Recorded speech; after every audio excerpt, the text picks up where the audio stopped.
Hello, lovelies. Welcome back to my blog. So, this is the first video that I'm doing on the blog, and it's kind of a new thing that I'm going to be starting. And another new thing that I'm going to be starting is um, this mental health kind of pillar to a life worth living. So, currently, life worth living is about fitness and nutrition.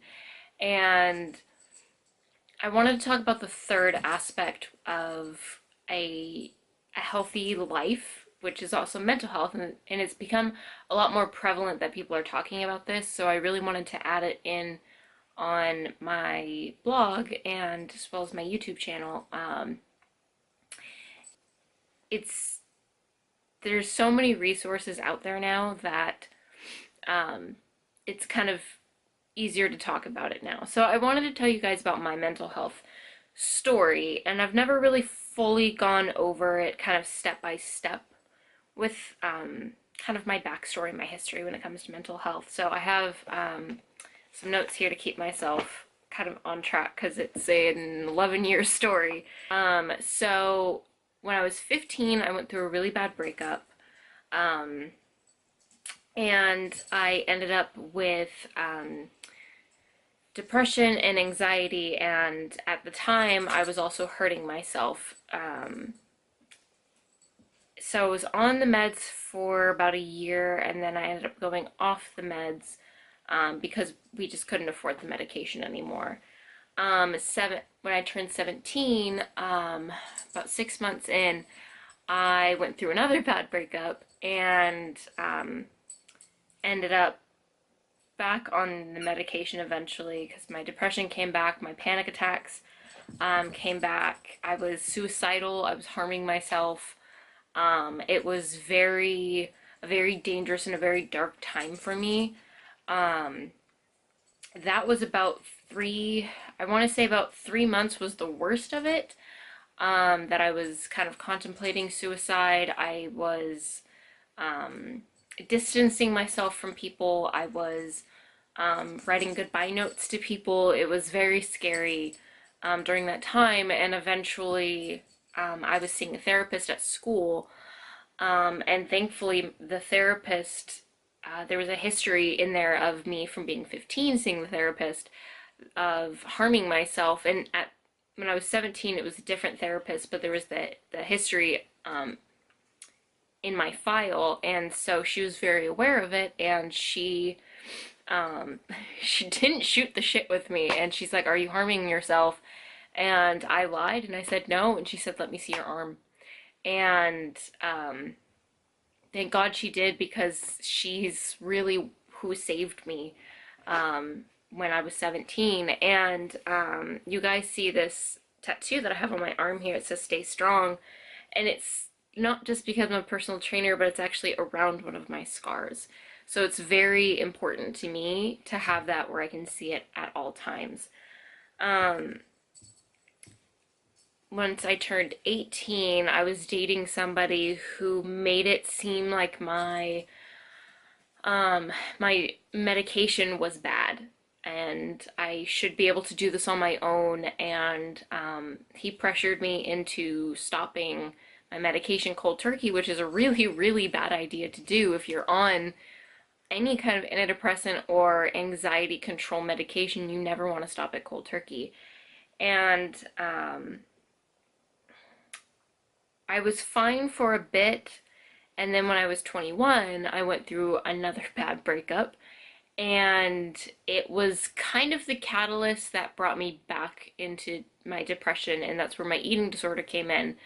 And before that, I'd never had an issue with an eating disorder, and so now I had depression and anxiety and now this eating disorder. So I went back on the medication. Thank God.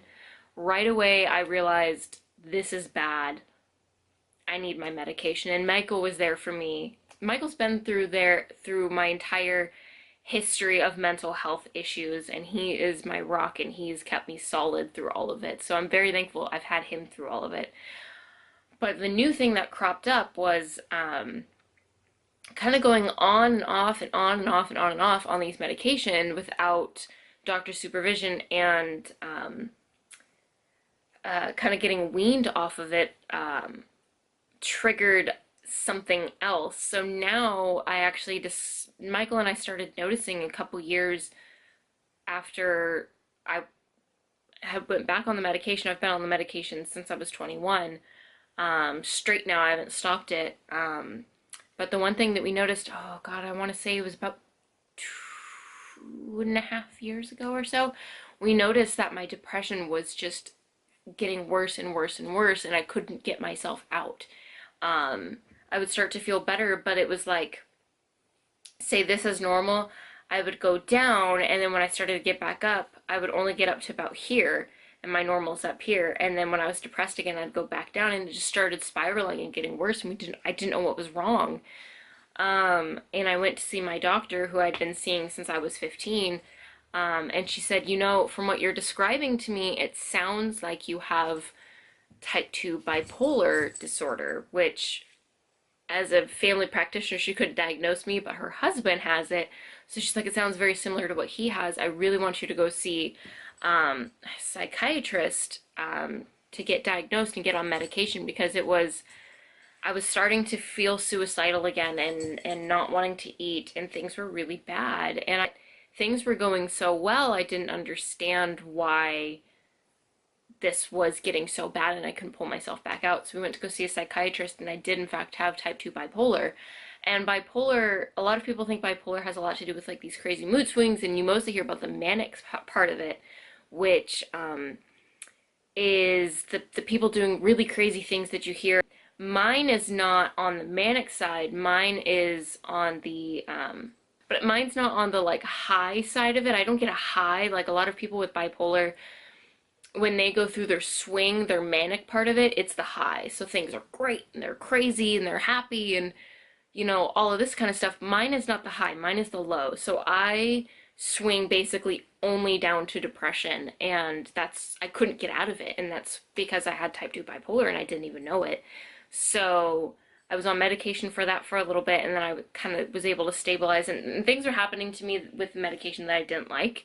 So I was able to go off of it, and I've been off of it for a few years now, but I've had to be mindful of the fact that I do have mood swings. I do actually have a bipolar disorder, but it's not, thankfully, as prevalent right now. I'm able to kind of keep it in control just by being aware of it. But I'm still on medication for my depression and anxiety, and I do have a medication in case I do have a panic attack, which is I haven't had a full-blown panic attack in a very long time, but I do get very close to it. And it's a pretty frequent thing that I get close to a panic attack in certain situations. So anyway, that is my current situation with mental health. I've kind of been up and down and all over the place with it. So with bringing it to a life worth living, I really wanted to talk about doing some kind of monthly challenges of bringing awareness to mental health, but also different ways that you can kind of improve your mental health, or something along that sort. And even if you don't have a mental health disorder, it's great to still do. So things like meditation and journaling, and blah blah blah blah. So I really want to try out monthly challenges on a life worth living and see how they go. If you guys have any suggestions on anything you'd like to see, make sure you guys comment it down below on this blog post, or if you're watching this on YouTube, make sure you guys comment down below. I'd love some suggestions. I'd love any questions you guys might have, anything that I can talk about that you guys want to see. So make sure you guys comment down below. Stay tuned. My official first challenge kind of review or whatever is going to be next month, and you guys will have to stay tuned for that. So in the meantime, I will see you guys next time. Bye guys.